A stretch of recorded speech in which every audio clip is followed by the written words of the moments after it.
नमस्कार साथियों, स्वागत है आप सभी लोग का बिहार अड्डा 24/7 पे। तो चलिए शुरुआत करते हैं। और यहाँ पर आज हम बात करने जा रहे हैं बिहार जीविका भर्ती 2025 के बारे में।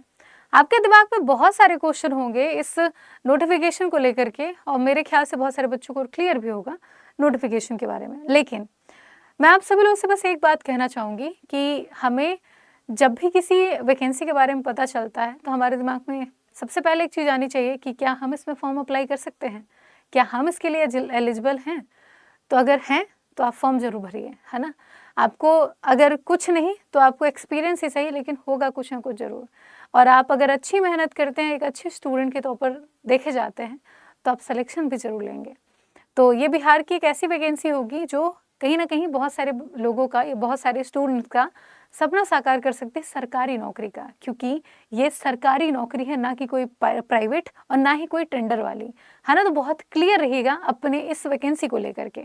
और इसमें सिर्फ और सिर्फ महिलाएं अप्लाई नहीं करेंगी, आप पुरुष भी अप्लाई कर सकते हैं। यानी कि दोनों, मेल और फीमेल दोनों ही अप्लाई कर सकते हैं। इसमें कोई चिंता का विषय नहीं है। आराम से आप इस नौकरी को ज्वाइन कर सकते हैं और 60 साल तक की उम्र तक आप इसमें आराम से काम कर सकते हैं, जब तक कि रिटायर नहीं होते हैं, है ना। तो ये पूरे तरीके से प्रॉपर एक सरकारी नौकरी है, जिसे आप बाकी अन्य नौकरियों की तरह देखते हैं, है ना। तो आज हम इसमें बात करने वाले हैं कि क्या इसका सिलेबस होगा, क्या इसकी उम्र सीमा होनी चाहिए, यानी कि कितने कितने उम्र के लोग इसमें अप्लाई कर सकते हैं, योग्यता क्या होगी, परीक्षा पैटर्न कैसा रहेगा, किस तरीके से परीक्षा आयोजित कराई जाएगी, सैलरी स्ट्रक्चर क्या होगा इसका। मतलब क्योंकि मोटिवेशन तो यहीं से आता है, हम किसी भी जॉब में जाना चाहते हैं, क्यों, उसकी सैलरी देख करके, ठीक है। इसके अलावा आपके डॉक्यूमेंट क्या क्या लगने वाले हैं और आपके जो चयन प्रक्रिया है वो कैसी होगी, है ना। तो इन सारे मुद्दों पे हम डिटेल डिस्कशन करने वाले हैं। तो चलिए शुरुआत करते हैं।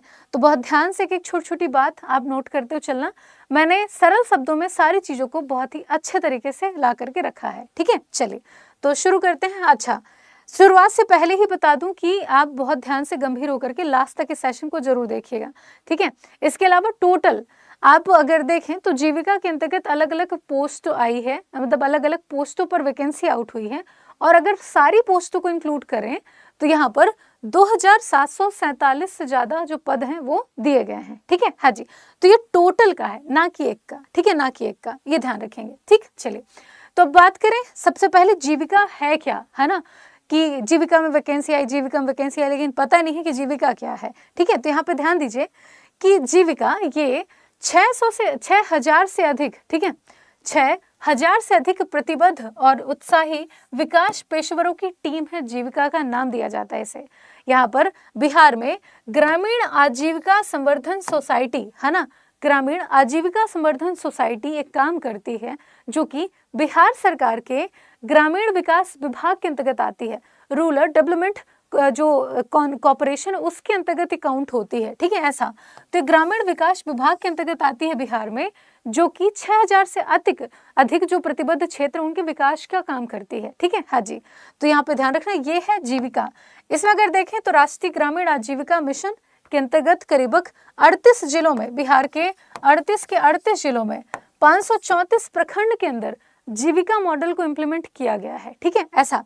और इसमें पहले सिर्फ और सिर्फ महिलाएं जुड़ा करती थी, और इसमें महिलाएं स्वयं सहायता समूह का निर्माण करती हैं, पैसे इकट्ठा करती हैं, और उन पैसों को वो उनको उपलब्ध करवाती हैं जो बैंक से लोन लेने में असक्षम है, अपना काम नहीं कर पा रहे हैं, उनको बहुत सारी अन्य परेशानियां होती हैं और उनके पास आय का साधन बहुत कम है। तो बहुत थोड़े थोड़े अमाउंट को इकट्ठा करके एक दूसरे की मदद करती रहती थी पहले, ठीक है। तो ये आपकी जीविका मिशन थी। तो ग्रामीण विकास विभाग के अंतर्गत ऑपरेट होती है बिहार में गवर्नमेंट के द्वारा, ठीक है, गवर्नमेंट के द्वारा। तो इसे आप यहाँ से ध्यान रखिएगा, ठीक है। बाकी संचालित कौन करता है इस पूरी जीविका को, तो बिहार सरकार ऑपरेट करती है, ठीक है। बिहार सरकार ऑपरेट करती है अपने ग्रामीण विकास विभाग के द्वारा, ठीक है। तो इसे ध्यान रखिएगा। तो एक तरीके से ये जो वैकेंसी है आपकी सरकारी नौकरी है, ना तो कोई टेंडर वाली, ना तो कोई एडहॉक वाली, कुछ भी नहीं, डायरेक्ट सरकारी नौकरी आप करेंगे, ठीक है, ऐसा, ये ध्यान रखिएगा। इसके बाद अगर बात करें तो यहाँ पर आगे आप चलिए तो देखेंगे कि यहाँ पे देखिए, हाँ जी, अब यहाँ पे बिहार में वैकेंसी आउट हुई है जीविका के अंतर्गत, है ना।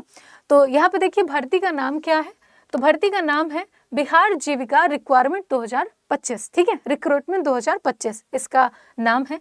विभाग की अगर बात करें तो बिहार ग्रामीण आजीविका संवर्धन सोसाइटी के द्वारा, है ना, ये पूरी वैकेंसी आउट किसने की है, तो वैकेंसी आउट की है बिहार ग्रामीण आजीविका संवर्धन सोसाइटी, जिसे आप शॉर्ट फॉर्म में BRLPS कहते हैं। अगर आपको बिहार जीविका मिशन की ऑफिशियल साइट पे जाना हो तो आप डायरेक्ट गूगल पे जाकर के सिर्फ और सिर्फ BRLPS सर्च कर सकते हैं, आपकी जो ऑफिशियल साइट है वो ओपन हो जाएगी, ठीक है। हाँ जी, उसके अंदर जाकर के आप ये पूरा नोटिफिकेशन देख सकते हैं। लेकिन फिर भी टोटल पद कितने हैं इस पूरे नोटिफिकेशन में, तो टोटल पद हर एक पोस्ट को मिला करके कितने हैं, 2747 पद यहाँ पर दिए गए हैं, ठीक है। आवेदन का तरीका क्या होगा, तो आप ऑनलाइन आवेदन करेंगे, ना कि कोई ऑफलाइन मोड पे जाकर के किसी को कागज जमा करना है, नहीं, सारा का सारा ऑनलाइन मोड में आपका पेपर होगा, ठीक है। इसके अलावा आवेदन करने की जो अंतिम तिथि है वो कब से है, 18 अगस्त 2025 आखिरी डेट है। और आवेदन करने की तिथि कब से शुरू हो रही है, तो आपकी कल परसों से ही शुरू हो चुका है ये, ठीक है, ऐसा। तो यहाँ पे 18 अगस्त आपकी लास्ट डेट है। अब इस पे और देख लेना, ये ध्यान रखना। बाकी अगर बात करें पोस्ट कौन कौन सी है, तो पोस्ट की अगर बात की जाए तो पहली पोस्ट है कौन सी, ब्लॉक प्रोजेक्ट मैनेजर की, ठीक है। हाँ जी, पहली पोस्ट जो आई है इसमें वो है ब्लॉक प्रोजेक्ट मैनेजर की। तो यहाँ पर अगर आप इस ब्लॉक प्रोजेक्ट मैनेजर के लिए अभी देखेंगे क्या क्वालिफिकेशन होनी चाहिए, लेकिन अगर आपके पास स्नातक है, ठीक है, स्नातक है, तो इसमें आप किसी भी विषय से मात्र ग्रेजुएशन किए हैं तो आप ब्लॉक प्रोजेक्ट मैनेजर की पोस्ट के लिए अप्लाई कर सकते हैं, ठीक है। अगर आप लाइवलीहुड स्पेशलिस्ट की बात करें, लाइवलीहुड स्पेशलिस्ट की, तो इसके लिए आपको कृषि, पशुपालन, डेयरी टेक्नोलॉजी, ये क्या हुआ है ना, ये क्या हो जाता है अचानक से,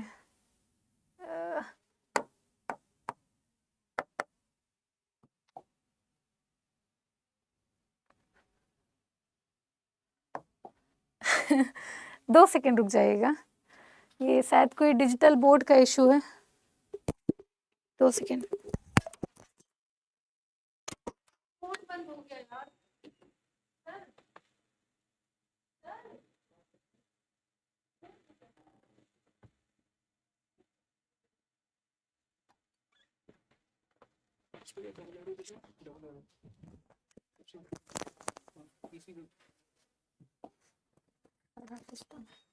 ठीक है, चलो, तो यहाँ पर इस चीज़ का ध्यान रखिएगा। तो अगर आप लाइवलीहुड स्पेशलिस्ट की बात करना चाहते हैं तो कृषि, पशुपालन, डेयरी टेक्नोलॉजी या फिर संबंधित क्षेत्र में आपका क्या कहते हैं, या तो ग्रेजुएशन होना चाहिए या तो आप डिप्लोमाधारी हो।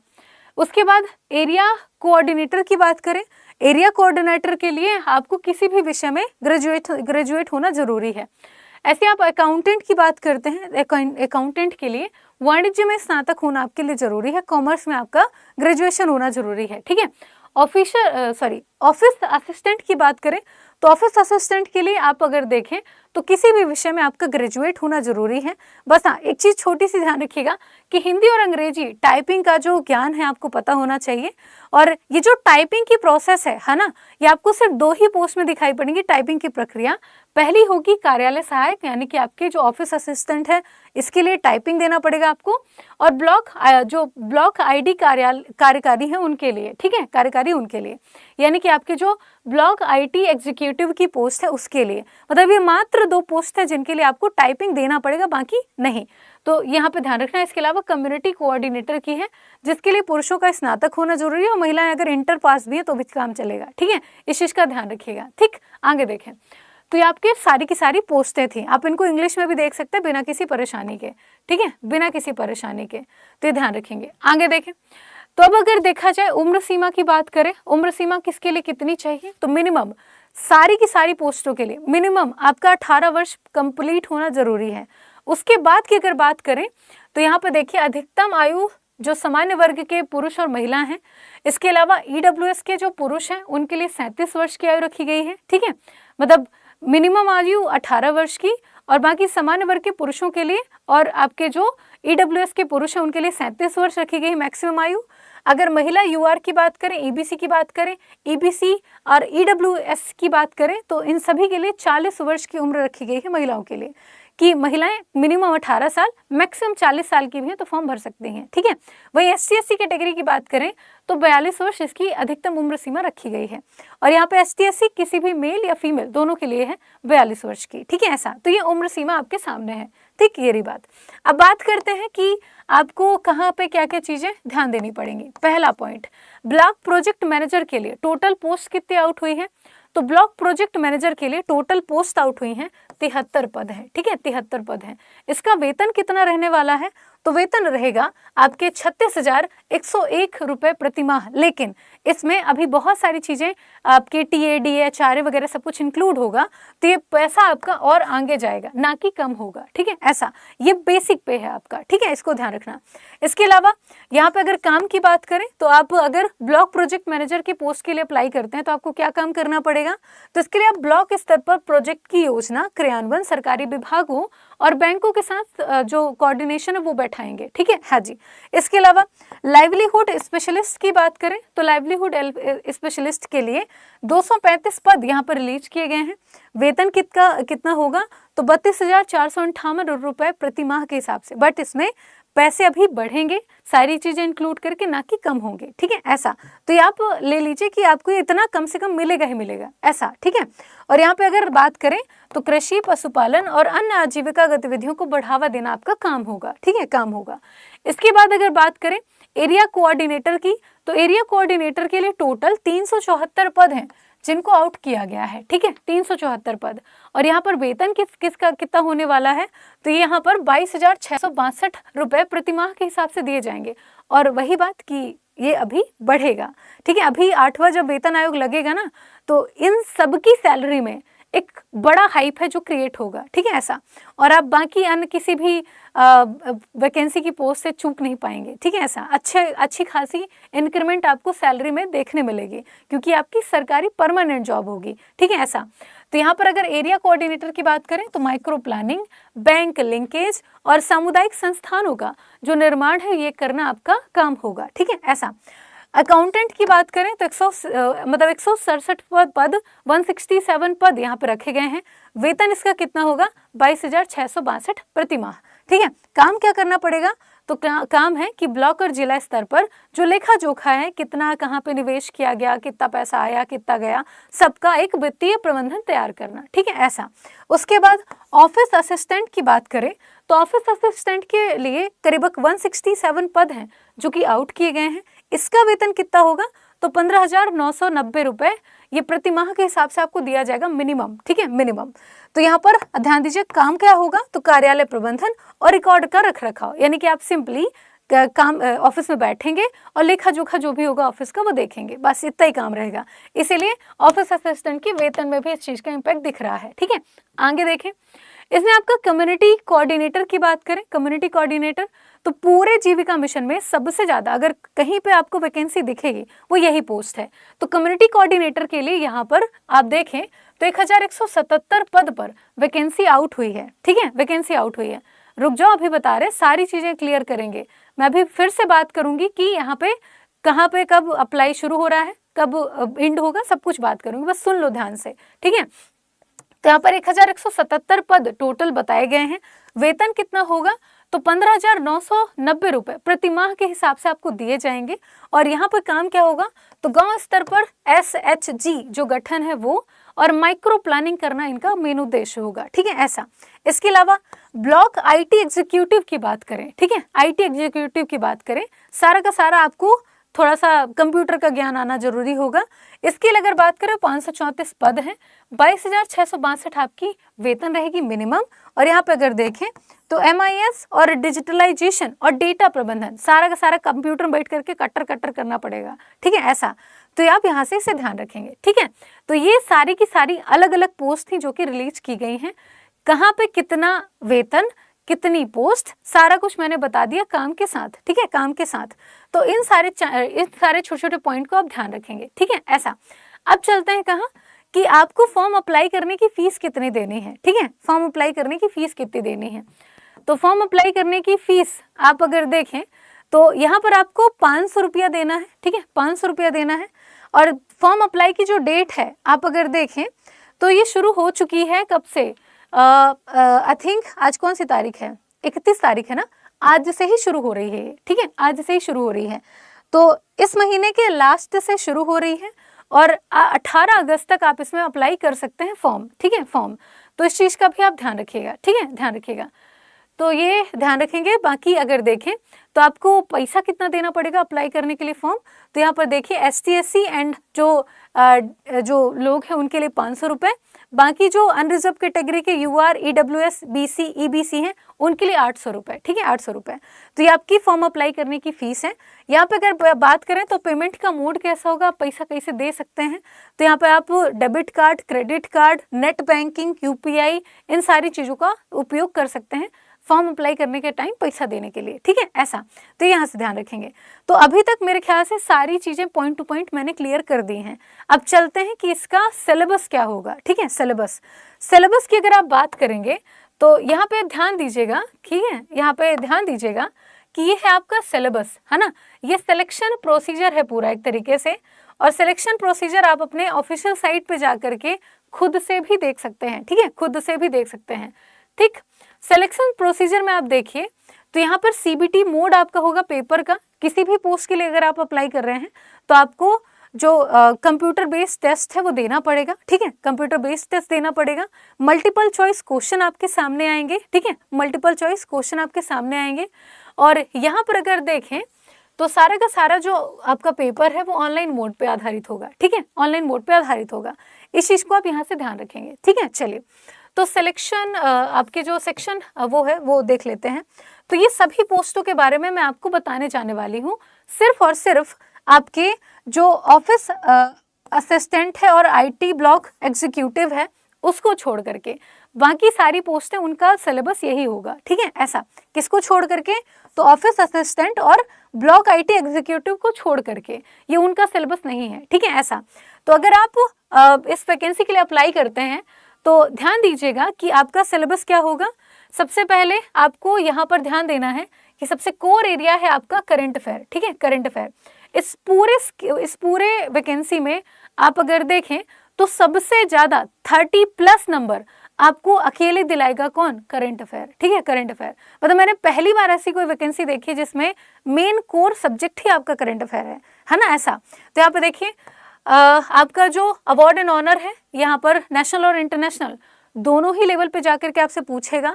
आपके जो क्या कहते हैं नंबर ऑफ आइटम्स रहेंगे 3 नंबर के, ठीक है, ऐसा।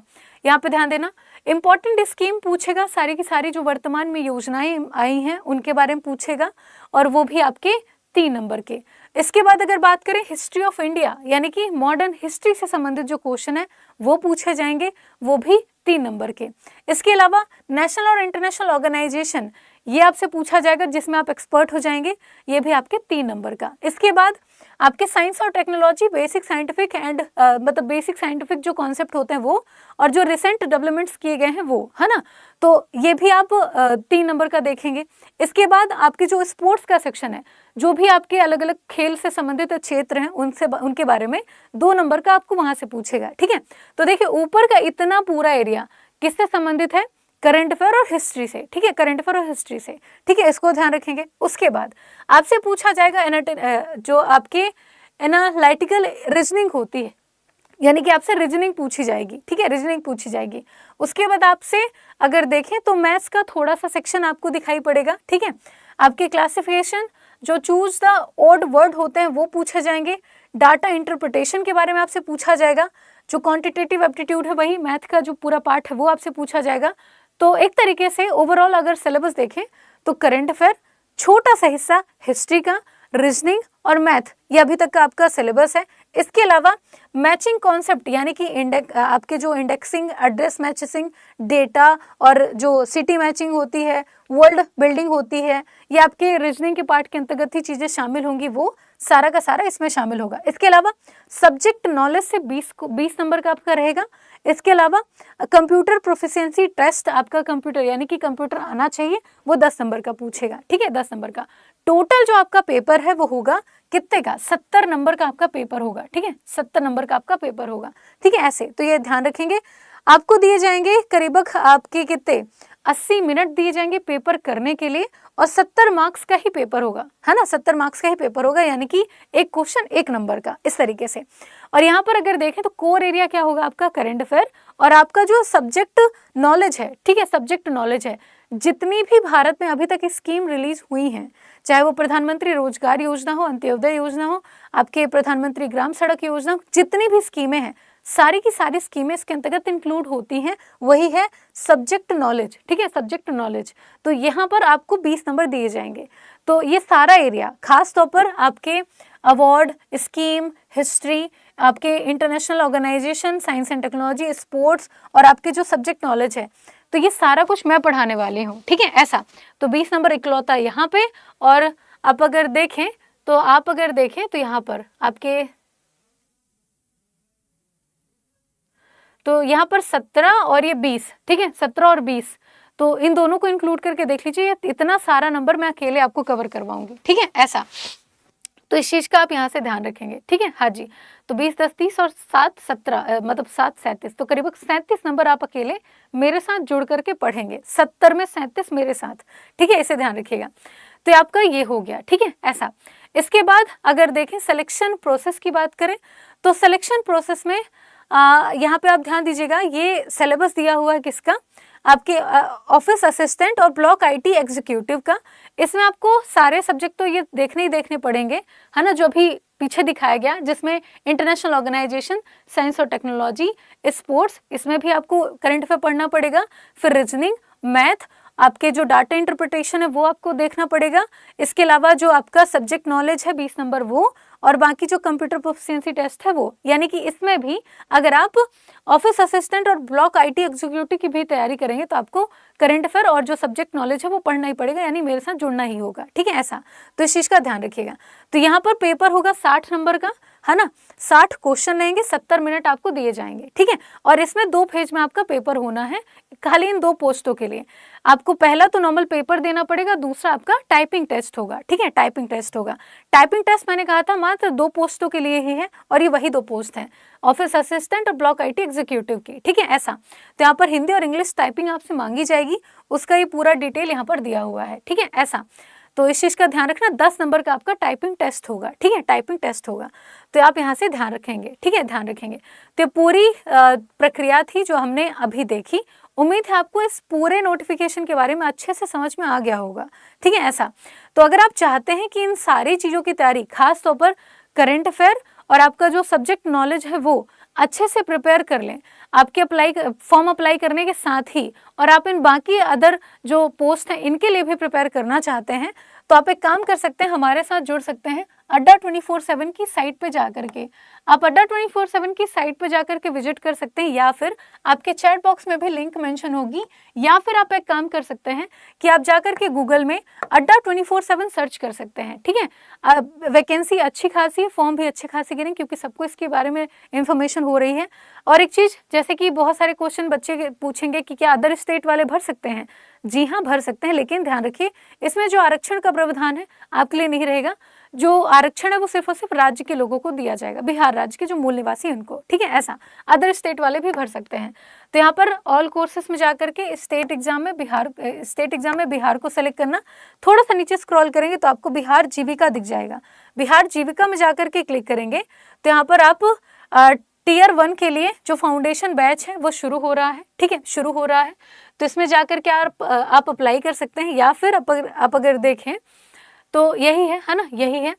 तो आप जा करके इसको देख सकते हैं, है ना, फाउंडेशन बैच है। तो अगर आप करंट अफेयर आपकी समस्या है और किसी भी तरीके से आप चाहते हैं कि एक ऑथेंटिक डेटा के साथ हम पूरी तैयारी करें, और प्रॉमिस मैंने बिहार पुलिस वाले बच्चों के लिए भी यही कहा था कि मैं जो पढ़ाऊंगी पूरी ईमानदारी से पढ़ाऊंगी, और वचन देती हूँ कि कहीं पे कोई ऐसा क्वेश्चन नहीं होगा पेपर के टाइम पे जो देख करके आप बोलोगे कि मैम आपने ये नहीं पढ़ाया था। क्वेश्चन घुमा करके पूछा जा सकता है, क्वेश्चन को टफ करके पूछा जा सकता है, लेकिन ऐसा नहीं होगा आप क्वेश्चन पढ़े नहीं होंगे, है ना। जितनी स्कीमें हुई हैं, जितनी हो सकती हैं, जितनी अभी रिलीज हुई हैं, सारी की सारी वो, और करंट अफेयर के हर छोटे मुद्दे पर हम बात करेंगे। तो यहाँ पर आप इन सारी चीज़ों को ध्यान रखिएगा, ठीक है। तो आप अगर इस बैच को ज्वाइन करना चाहते हैं तो कुछ नहीं, बाय नाउ में जाना, इंटर कूपन कोड के ऑप्शन में एक कूपन कोड कहीं पे नोट कर लीजिए, वो कूपन कोड होगा Y683, ये कूपन कोड है, इसे एंटर कर देना।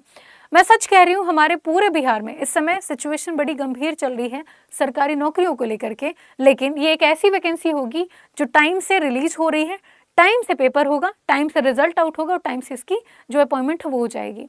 तो अभी तक अगर आप नहीं सोच रहे थे तो प्लीज़ सोचिए।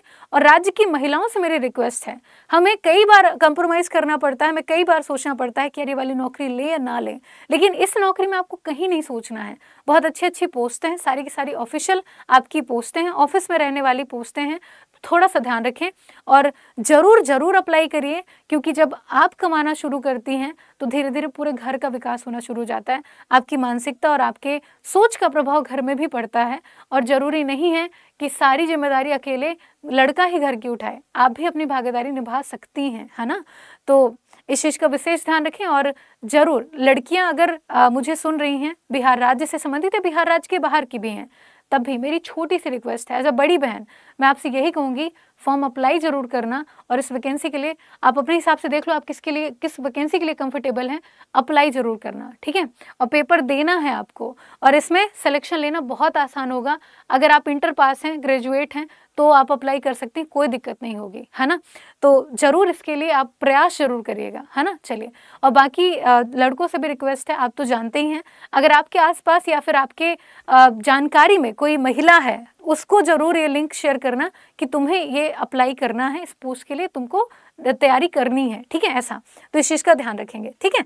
तो चलिए, आज के लिए इतना ही, यही छोटी सी इन्फॉर्मेशन थी।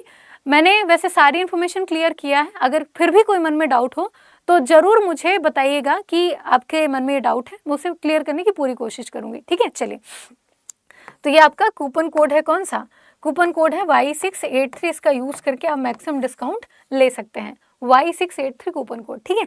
तो अगर आप चैनल में नए हैं तो चैनल सब्सक्राइब करना, सेशन को लाइक करना बिल्कुल ना भूलें। धन्यवाद।